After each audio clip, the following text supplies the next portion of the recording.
Welcome to Vysh IAS. So we'll be continuing with the Plums series of polity, governance and schemes today.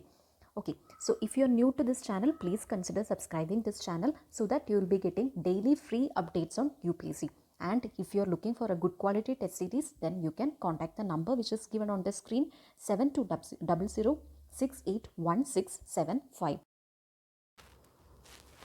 So let's move on to the first question for the day. So the first question reads abolition of the IAS and IPS. Excuse me. Okay. So abolition of IAS and IPS has been recommended by. See, these kind of out of box question you are expected to know. Okay. So sometimes these kind of questions can also appear in the exam. So commission based question, and it will be like a shock to you from where it has been taken, but these kinds of information you are expected to know. So here the correct answer is Rajmanar Commission. Okay, now come to the next question. The only instance where the President of India exercised his power of veto was related to which of the bills? So here the correct answer is Indian Post Office Amendments Bill. Now come to the next question, the typical fourth statement, multi-statement kind of question. Which of the following statements regarding judiciary are correct? First is Supreme Court of India is free from the control and influence of legislature and executive.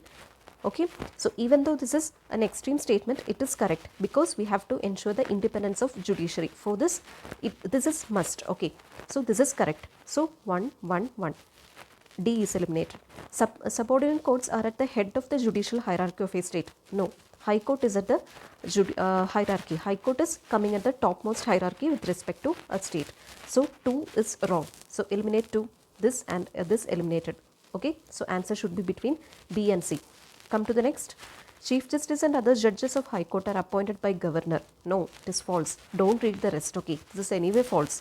It is not appointed by the Governor. Rather, it is appointed by the President. So eliminate 3. You reach the answer C. 1 and 4. Even though we are coming to the fourth. A High Court can withdraw a case from subordinate court and deal with the case itself if it is satisfied that it involves a substantial question, a substantial point of constitutional law. Yes, this is directly taken from Lakshmikant and this statement is true. So the correct answer is C. Now come to the next. Which of the following are the circumstances under which an elected member of parliament may be disqualified on the ground of defection? Okay, so on the ground of defection, the 10th schedule. So if he voluntarily gives up his membership of a political party, yes, this can happen. If he votes or abstains from voting contrary to direction issued by his political party without prior permission of the political party, this is also true. If he speaks against the political party, no, this is not a provision. Okay, 3 is not there. So eliminate 3. You come to answer 1, 2 and 4.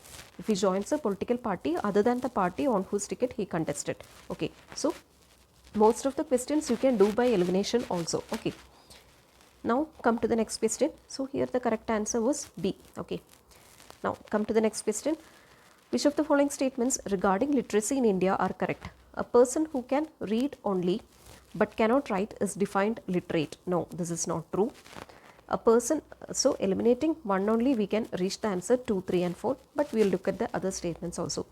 So come to the next. Children below 5 years of age are not taken into consideration even if they are able to read and write. This is an important provision. Please make note of this. This is a correct provision. Okay. Now, for the purpose of census, a person is deemed literate if he or she can read and write in any of the 8th schedule languages. This is also an important provision which you are expected to know. In any of the 8th schedule languages, he or she must be able to read and write with understanding. This is the provision. Then, even the fourth is important. The fact that a district has attained 100% literacy. Okay, it doesn't mean that the entire population in the district is literate. This is a provision. Okay, so here 2, 3 and 4. B is the correct answer. Okay. That's the end of today's session. So we'll meet in the next week in the next episode. Until then, stay tuned. Thank you.